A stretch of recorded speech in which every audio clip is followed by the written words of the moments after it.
Hi, everyone. My name is Pam Hausner, and I go to the Temple Buddhist Center. And last December, Victor had gone on a retreat. And when he came back, he wasn't able to share all of what I think was in his heart to share. And I was really intrigued and curious and really wanted to hear more about that precious retreat experience he had. So he's letting me um, invited him to share, and we're recording it, and maybe we can all grow with him through his experience on this retreat as he shares with us. Thank you, Pam. Thank you for having me on, and hello, everybody. Do you want me to just start talking about Yes, the why don't you retreat? just Okay, jump into it? wonderful. Sure. Sure. So I think I'll back it up just a little bit in letting everyone know that not last November, but a year ago, last no November is when my mother made her transition, and I was with her at the time, and it was a beautiful experience. And my plan was to take her ashes on a little pilgrimage and go visit a few places that were special to her. And I thought I would take like a week, maybe even 10 days off from Temple Buddhist Center and just kind of allow the process to unfold. And I thought maybe that that would also be the time when grieving would I could also really work with the grieving process. I couldn't work with it instantly just because of so many obligations and all the bureaucracy and paperwork around that kind of a thing, closing out all of her accounts and closing out her storage unit and selling car, all those things. I felt, being an only child, I mean, this really was my responsibility to handle. And so I knew that, well, let's take care of all of this, and then I could settle in to the grieving process and really fully feel it and explore it and allow it to do its magic. And so in the course of all of that, I didn't actually have an opportunity to get my pilgrimage in before there was a retreat with the Sangha, the Temple Buddhist Center Sangha here in Kansas City, and we were doing a retreat last August. I think it was no last. I guess it was last August, to Vaj Vidia Monastery in Crestone, Colorado, which is a sister Sangha for us. We have just a very dear relationship with that community, and so we do a lot of back and forth. And I was also facilitating this retreat. So again, it wasn't kind of really an official retreat for Victor. It was something that I was, managing for the community. So I really didn't wasn't putting a whole lot into it because I was kind of officially on duty, so to speak.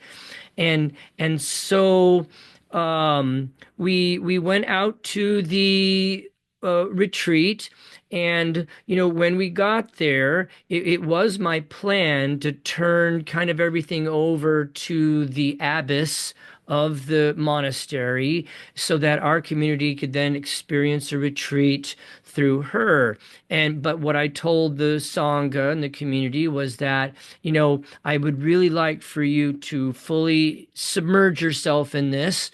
And any questions or comments or things like that, please direct to Ani Lodro, the who was the abbess of the monastery and the person leading the retreat.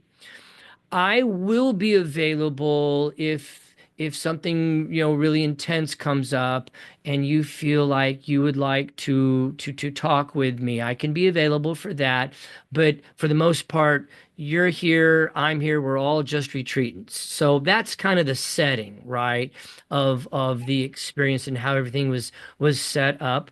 Um, at the point I'm at now in my practice, when I go on retreat, I really I don't have a lot of expectations. I don't come in with an expectation of any kind. I will set an intention, and my intention for this retreat here was to really just be supportive of my community and to just be present. So, I turned off my phone and I was really just going to be present and kind of have this experience with everybody, but also kind of had a little one eye open towards supporting the community and their needs. So, during the course of the retreat, an incident happened where one of the members of our community fell very ill. And there was actually a doctor on staff, or actually there was a doctor at the monastery. She was on a long-term retreat, like a 3-month retreat. So she was there, and we asked for her help, and she came down and she said, I really think that this person needs to go to the hospital. And so this was about 5 or 6 o'clock in the evening. And so another Sangha member and myself got our friend who was sick, got them into the car, all fixed up, bundled up, and because it was kind of a little chilly, or well, it was cool anyway. But anyway, so we drove. It was an hour to the hospital from the monastery. And so we got there, and then kind of, I mean, I think everybody knows what that emergency room experience is like. You kind of have to wait for a very, very long time. And so we were there for a couple hours before, they were able to really do too much. But they finally got us in. Then they started running batteries of tests, and again, those take hours, and then there's a couple hours to wait for the results. So we were literally there all night long. It was about 9 or 10 o'clock the next morning when the doctors finally came through and said, here's what's going on, here's what we're going to do. We got everything taken care of. We brought our friend back to the monastery. We had some medicine and some things that were applied. And so we were back now the next day. We got everybody settled in. And so there was, of course, a little sleep deprivation, A right? little bit. Yeah. So just a little bit. And so the reason I'm telling everyone this is just because this is kind of setting things up a little bit. Because, some people are like, oh, that's terrible, that's horrible. But, in our practice, there's no reason or need to attach any labels to it. It's just something that was happening and unfolding moment by moment. There was nothing good, bad, right, or wrong about it. Um, but so in the same way that sometimes people would be like, oh, this was horrible, it really wasn't. And I wouldn't want the person who was involved with this, who might actually see this video, to be regretful or feel bad in any way, because again, like we say in our Buddhist practice, no snowflake ever fell on the wrong spot, meaning that everything is unfolding exactly as it should. It is all perfection. And so all of these events really, I believe, kind of work to set something up. And here is that something. So that next morning, we got everybody safe and sound, and I was more relieved too, because I was preoccupied. I felt very protective of everybody in the Sangha. So everybody's fine now. So I returned to my room, and there was, like I said, some sleep deprivation. And the sun was up now and everything, and the day was getting started, people moving around. And so I tried to lay down for a little while. I couldn't actually do it. I couldn't fall asleep. So I got up and thought, well, I'll just do some meditation. That would be fine. Excuse me. And so as I sat in meditation, it was literally only about maybe 15 or 20 minutes into my meditation when I realized that I was actually very triggered. And so what I mean by that is I had spent the previous 8 years with my mom constantly taking her to emergency rooms and to doctor's visits and for chemo. And it was just almost every day. And I realized that this experience had triggered that. Any difficulty, any trauma that I may have may have experienced over that, this brought that up. And so in meditation, there's no guardrails, there's no buffers. And in our practice, when something begins to arise, no matter how painful or difficult, this is exactly what we're working towards. This is what we call purification. It's arising because it needs to. It does not. To stay suppressed or repressed is very bad for us energetically, psychologically, emotionally, physically. It gets lodged or stuck. And so, anyway, this triggering of this event brought all these years of caretaking for my mother and being in that exact same setting. It brought it all up. And so I resolved at that point to, okay, this is what we're doing. This is what has shown up, and this is what we're going to do. And so I allowed this to intensify and come up, and it became a very powerful release. The body knows exactly what to do. We just have to get out of the way. And so the entire grieving process, as well as that triggering, all decided to show up then. And I was like, okay, this is what we're doing. So I went ahead and I decided that I was not going to go down for morning chants. I was not gonna. Okay, yes, go ahead, Yeah, Pam. well, you mentioned that it showed up. This was what was arising. How was it showing up? Was it thoughts that you were having that were just getting sticky and they kept coming up, or was it like something in your body? What do you mean when you say this was coming up? Yes. So I hadn't even fully realized that I was triggered. I mean, again, my thoughts were with our friend and making sure that everything gets taken care of and that she is well.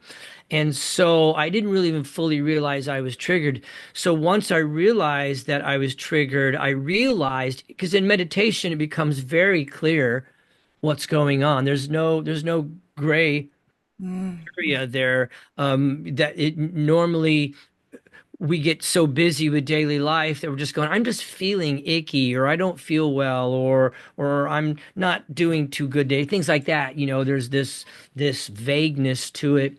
And so in meditation, I realize it's like, oh, okay, yeah, I actually am triggered around this. And so what comes up first for me is it is definitely an energy. It's a feeling in the body. It's an uncomfortableness. It's emotionally intense. And then that triggers all of the thinking. And so here comes, an avalanche of thoughts and memories. Videos that I'm running. In the years that I've been practicing, I actually don't pay a whole lot of attention to the thoughts. They don't mean much to me. I'm more concerned with the energy, what's in the body. For me, that's much more real than all the thoughts that get generated by that energy. And so the energy was rising. I could feel it. The emotion was beginning to intensify, and then yes, all the thoughts were coming. So it was both, but but that sequence is important. It's the energy that's generating the thoughts. Thoughts could then, if I cling on to them, if I begin to entertain those thoughts, they will exacerbate the energy. And sometimes that's useful. If you really want to purify and release something, then I will allow it to intensify by entertaining certain thoughts and videos and basically kind of reliving the experience. Because even though that experience was in the past, and we don't tend to spend any time in the past, the feeling and the energy was very present here and now. And so I, instead of letting imagination run amok or letting the thoughts control me, I will meter the thoughts and I will entertain certain ones if I'm interested in amplifying what's happening right now so that I can fully feel it, fully purify it, fully release it. Did I answer your question? Yes, yes, thank you. So as this began to came up, I decided I'm going to go ahead. I'm not going to go down for breakfast. I'm not going to go down for the morning chants. And I'm just going to honor this process and really allow myself space and time to allow this process to unfold. And so I did exactly what I was just saying. I realized I was triggered. I realized that there was some grieving that was arising, and I decided, okay, because we're very much in charge. So I don't, I could how far down the rabbit hole was I willing to go at this point? It's like, how much grieving, how much release am I willing to do here? And so because I was in this environment, the retreat, it's a sacred place, it's a holy place. I said, okay, I'm all in. Let's do this. Let's go through the process. And also, I've done this many times before in different situations. The death of my father, the death of my other family members or pets, divorce. So I'm no stranger to this process. And so I decided at that point that this is a beautiful environment to really release. And frankly, to be honest with you, the body's saying, now, let's do this now. So I'm kind of going, I could hold on to this until I get back to Kansas City, but it really, I don't know, I didn't feel like it would serve me well at that point. I thought this is the time. And so here it is. And so what that means is I fully embraced and released into what was arising. I entertained only certain thoughts because they would then feed back into the energy and allow it to intensify the grief, the loss, the years of caring for my mama, and of course seeing her go through some very unpleasant procedures. Anytime we see someone that we love in pain, it definitely leaves a mark on your heart. And so I was going to allow all these things. So I allowed those videos to replay, knowing that in other words, there was an awareness of all of this happening. I was aware of the energy. I was aware of the emotions. I knew exactly what was coming up. It wasn't vague or gray or I don't know what's happening. None of that. It was a beautiful process. Like I said, the body knows what to do. We just have to get out of the way. And so I did everything I could to provide a safe, open space for this grieving, this process to come up and out. And so the way that looks too is we naturally want to self-soothe by touching our face when we're really in intense emotion or kind of just rock ourselves a little bit. And so it was very important to me to stay very, very open. So I remained in meditative posture with my arms open, my palms upward, and I was relaxed, allowing the body to fully grieve. There was intense weeping and letting this sorrow come out, and it was beautiful because it would come and go in waves. in cycles. And I was watching that, fully aware that, as one cycle would end, I was able to kind of just breathe and relax, maybe blow my nose. And then I would return to the meditation chair and I would simply remain open again. And then it wasn't long before here comes another wave and allow this process to fully work itself out completely. And as I said a moment ago, I have done this many times, usually alone, but from time to time I've done it with my teacher.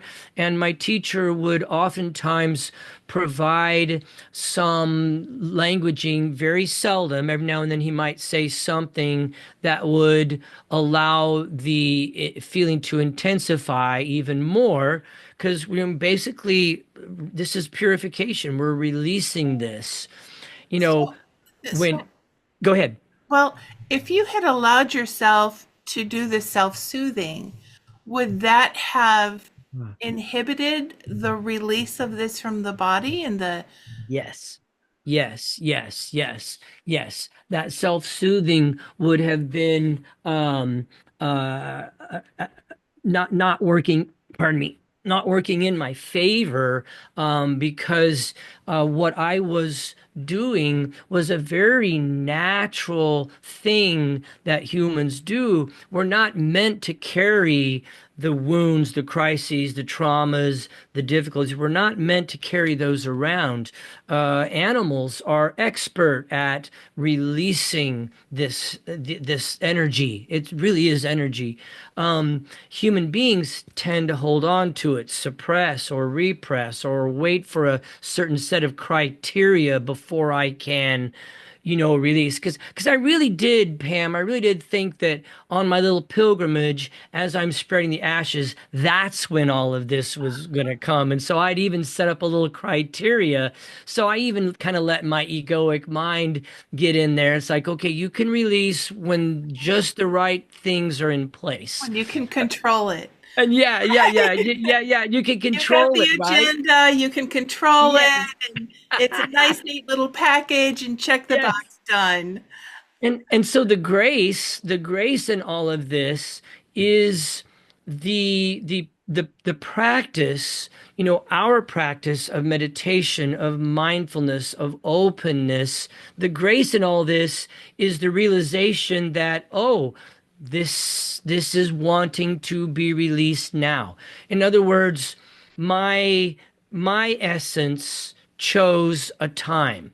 My ego had chose another time. What's the old joke that life is what happens while you're making other plans?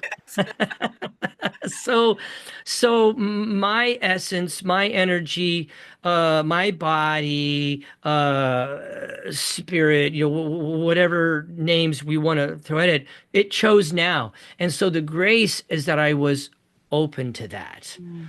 that I was like, oh, okay, yeah, all right, let's do this. Let's do this. And so a self-soothing would have mitigated the release. And it wouldn't have been bad, but it just would not have been as full and complete a release. I would probably have needed to do more releases later, Mm. purifications.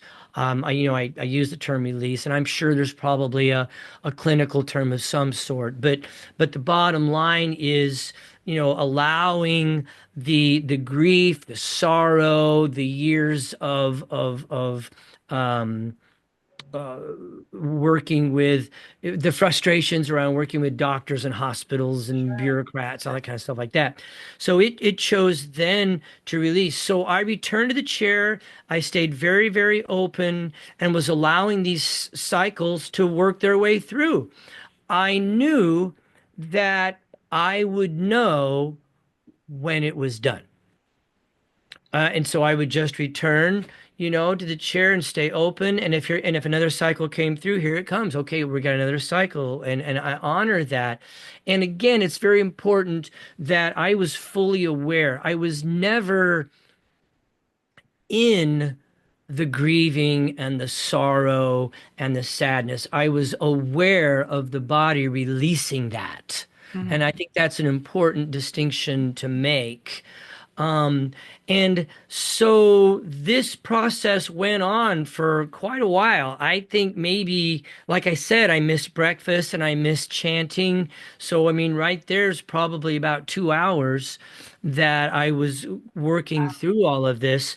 And then here's kind of how I knew that it was wrapping up. Towards the end of this process, so about 2 hours in, and at the Sunday service when I talked about this, I mentioned, on the night of his enlightenment, the Buddha saw all of his past lives. And so something happened at that moment, at the end of this process. I didn't see all my past lives, but what did show up were all of my roles. So and it was almost like a crowded room of people. They were all Victor, but it was Victor the teacher, it was Victor the son, it was Victor the patient advocate, it was Victor the Buddhist teacher at Temple Buddhist Center, it was Victor the business operator. I mean, and the list goes on, right? On and on and on. And the room was crowded. I was like, there, it must be 100 people in this room. And it was very, very expansive. I mean, it was almost like there were more of me outside of the monastery too. They were just going in all directions. It was very, very expansive. It felt almost like I was floating in the air, as if there were no boundaries. There's nothing tethering anything. Very, very wide, very big, very vast. That's how it felt. And then here's all these roles that were all around me. And what was so amazing is that, like I said, they were all Victor. I was all of them, but I was also none of them because I'm aware of them all. And you can't be something that you're aware of. And so at this point, then everything kind of shifted. And it was just an incredible, expansive, wide open, vast feeling. And so I literally just remained in meditation from that point for probably maybe another 20 or 30 minutes, just kind of, I don't know if the word basking is right, but just, stabilizing in that feeling. And when finally, when I knew I was done and everything was just kind of dissipating, and I was just kind of floating there at that point. Then, I just did a little bit of chanting and a prayer, and I just remember being just, blissed out, happy, joyous. I don't know what word to put to it, but it was kind of like that whole process that I had just gone through was releasing, releasing, releasing until all that was left was just love. Yeah. Just sheer, pure love. It didn't need an object, it didn't need a subject. There was nobody loving. It was just love. And it was huge. And so I really just rested in that. And then at some point then, I went ahead and got dressed and I went outside to get some Mm. fresh air and some sunshine and just, kind of, I didn't want to get around people yet because I just needed to just kind of be with that. And Yes. then eventually I wandered back to the monastery and just rejoined everybody in whatever was going on. But it was a very powerful experience, more powerful than many that I have had in the past when I'm doing purification work. When I'm releasing, something, this was much more powerful, and then of course caused me to bring that to the sangha, because that's what I tell everybody. I'm not a guru. I'm not a teacher. I'm just a person who's been practicing for, I don't know, since what was it, 2004. So however many years that is. And I just share my practice with my community because there's things I've experienced that I want to share with everyone because I think that it might be useful to them. So that was kind of what happened. And then the rest of the retreat, I it was fine. Again, I brought my focus back around to the community and was making sure that everybody was doing okay, getting what they needed. And, we were shuffling folks from Airbnbs and stuff back to the mundane, Logistics. the Yes. worldly, right? So have you, I mean, it sounds like such an incredible experience of really being attuned to your true nature, this nature of love, right? Yes. Have you have you had an inclination like, oh, I want to tap into that again? Like, how do I get there? I mean, how do I Yeah. re-experience that, right? It's a great question. And I remember early in my practice when I would have a purification and a release or an experience of some sort, after a 5 or a 7 day silent meditation retreat, I would also have experiences. And I remember going to my teacher saying, oh, and then this happened, and then this happens like that.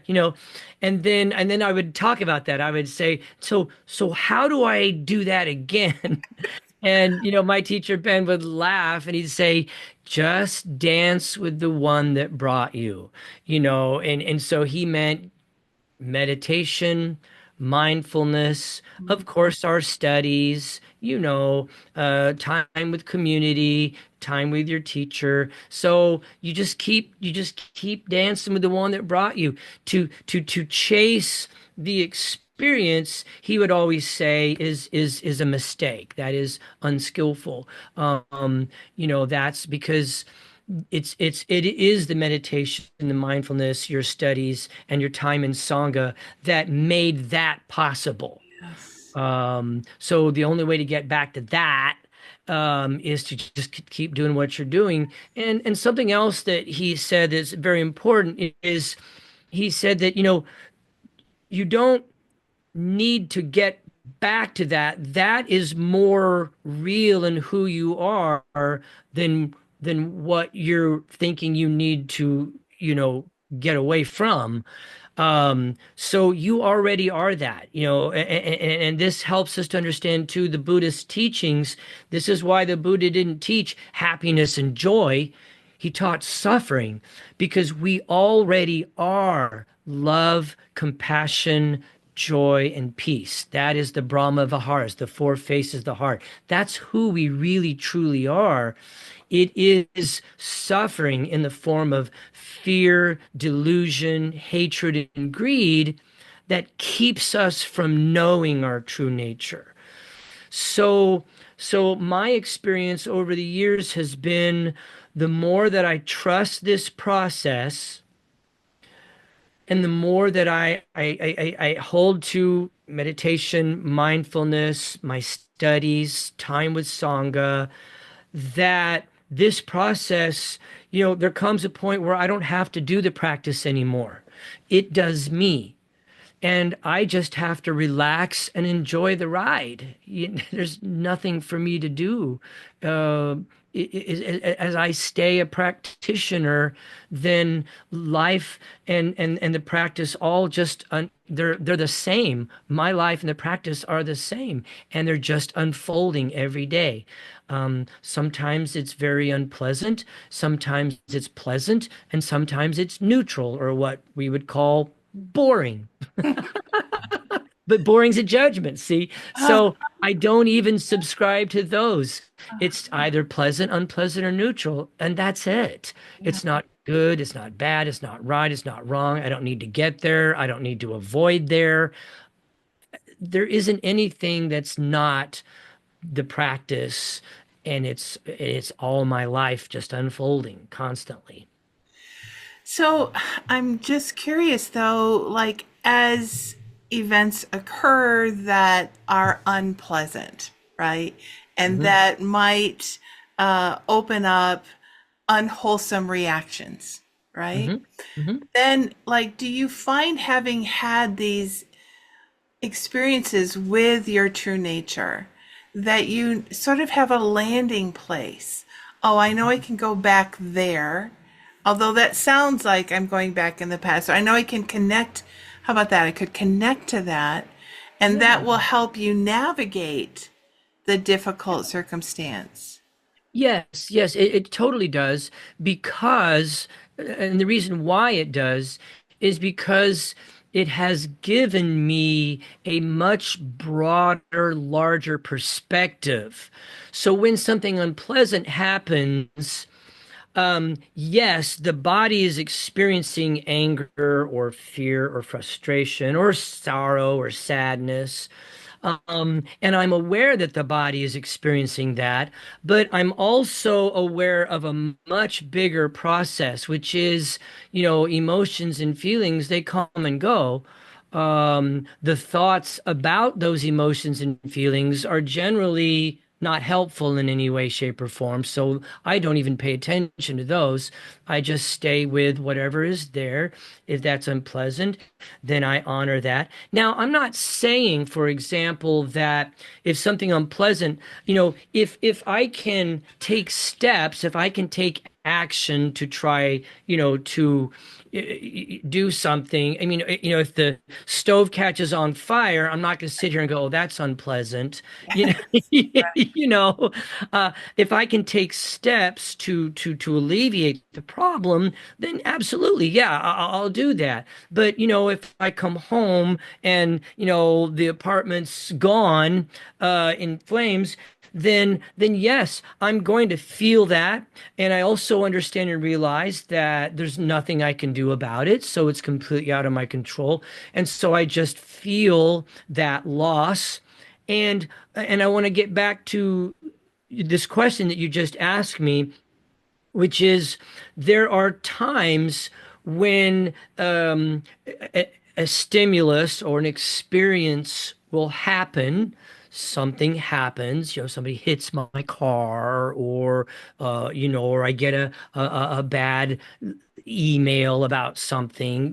There's times when things happen, and sometimes the reactivity hits first, and I might I might scream and yell and rant and rave.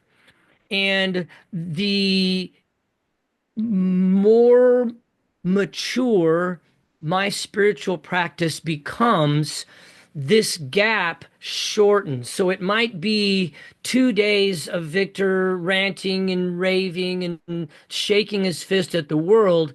But on the third day, my practice kicks in and I see the anger. I follow the anger back like you would. The anger is just the head of the dandelion. So I'm not interested in the flower. I'm interested in the root. What triggered this anger, and then rooting that out, and that's a purification process.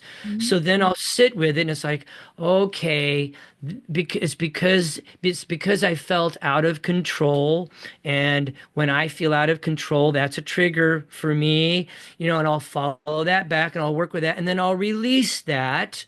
I'll allow that to bring awareness to it, allow it to release. And so sometimes, I don't have a sage-like response to something. I get angry or I get very sad or I'll weep or something like that. So sometimes there is a reactivity, but as my practice matures, that gap gets smaller and smaller and smaller, more instant. So most things now, they happen. It can be heartbreaking. And so the human heart was designed to be broken 1,000 times, but most of us can never get past the first time it was ever broken. And so if something happens and it breaks my heart, then I will take time and I'll really feel that. And and at the same time that I'm feeling the sadness and the grief over what happened, I'm also feeling unbelievable joy in being a kind of a person that can have a broken heart over something like this. You know, there are people that could care less and it doesn't faze them at all.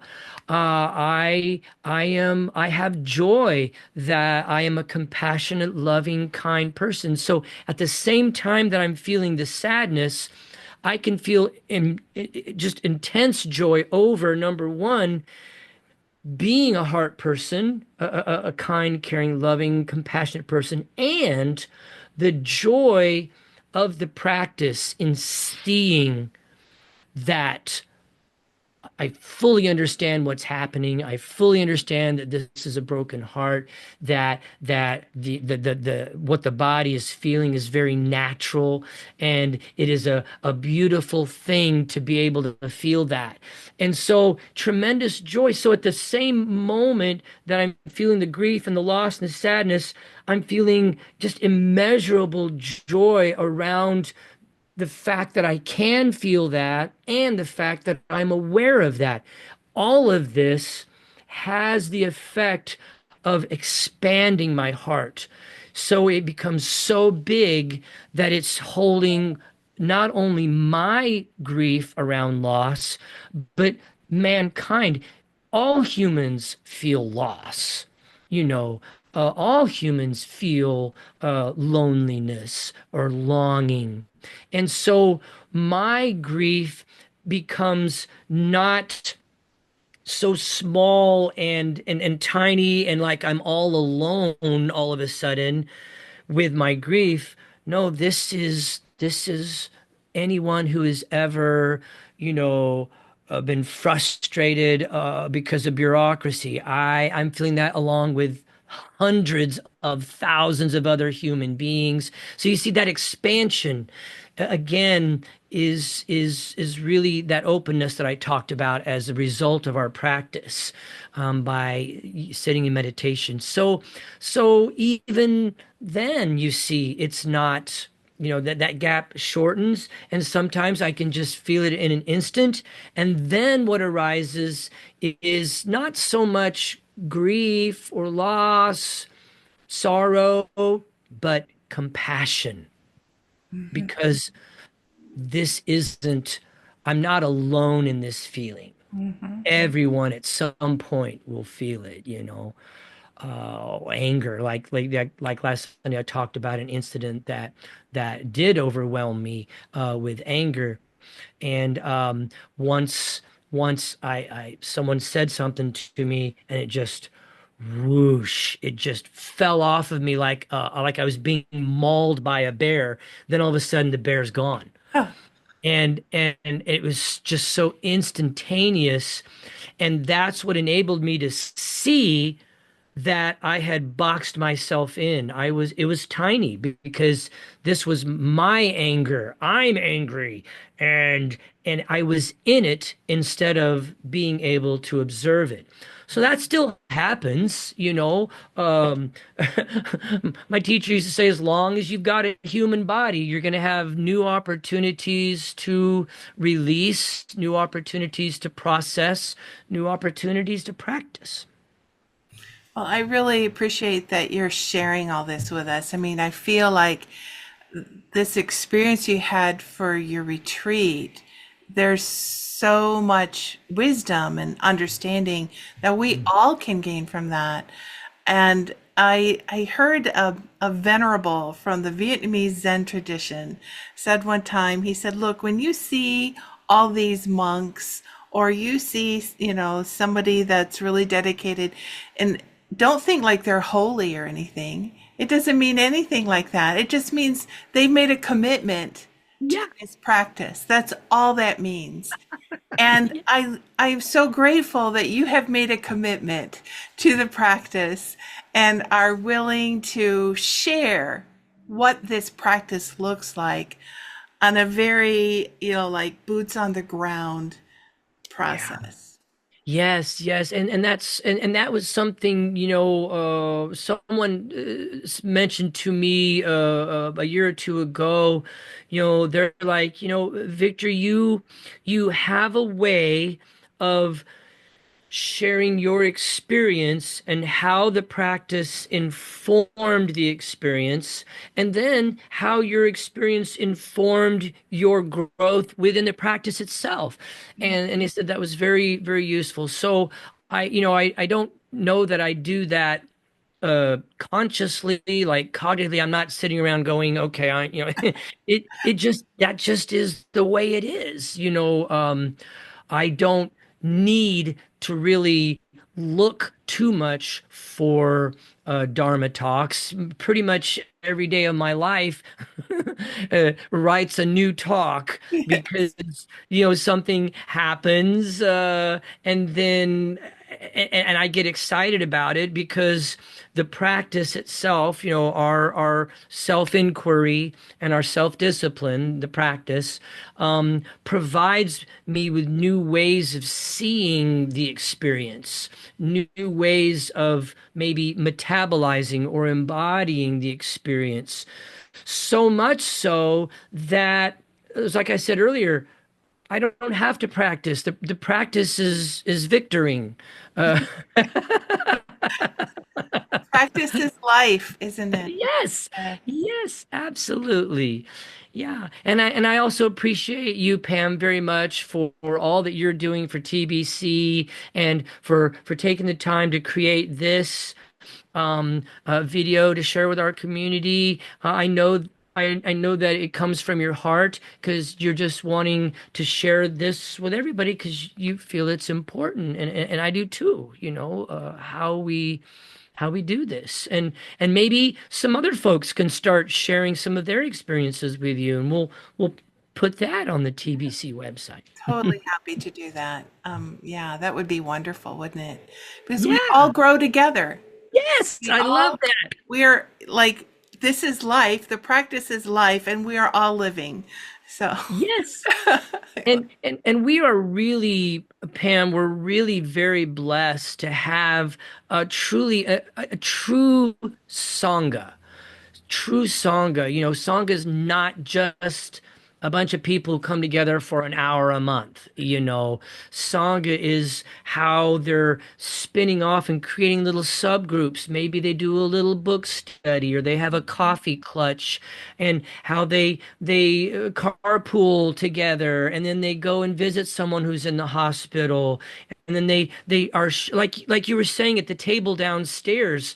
um, yes, I have been in sanghas where after the message, after the Dharma talk, people go downstairs and they start talking about politics or football or the weather or their most recent medical procedure. And I'm not saying there's anything wrong with that, but I love how our sangha continues to talk about the practice, yes. you know, and how it is opening their lives up. That is special. I mean, I feel like it's special, but I think it reflects on the sincerity of the practitioners there. They are yeah, there not because this is something that you just do on Sundays, right? yes, There because they are looking to grow and develop their own understanding, their own connection to this beautiful practice that we have. you're spot on. That is a great way to say it. Exactly. They're just very sincere. We really do have a very deep level of practitioners.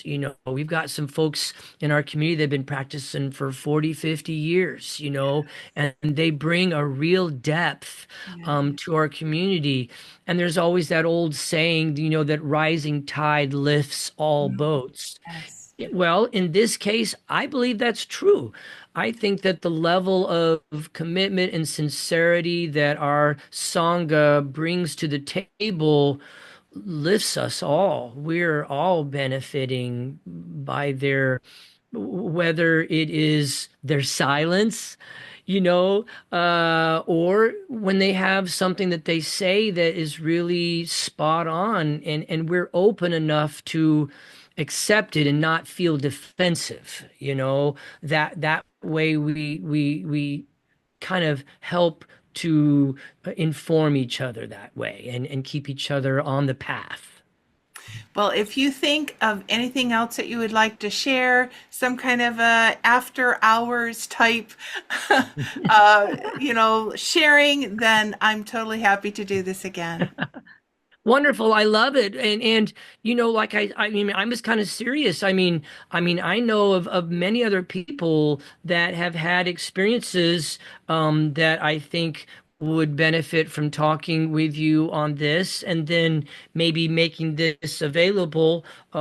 We'll need to, well, we can get into the logistics later, but how we get this put up on the TB site is wonderful. I think it's a great thing, and it's not something anybody's ever thought of in our Sangha before. So, how cool is that? How cool is that? Well, thank you so much, my friend, Thank my you. fellow Sangha person, Yes, yes, my yes, yes. director. And may the merit that has accrued from our being together this afternoon, may it be for the benefit of all beings. May all beings come to awakening, not one left behind. And with the palms of our hands together in front of our hearts, as we go forth now from this place, may we enter each moment in innocence, guided by the wisdom of our hearts. Namaste. Namaste. Thank you, Pam. Thank you, everyone.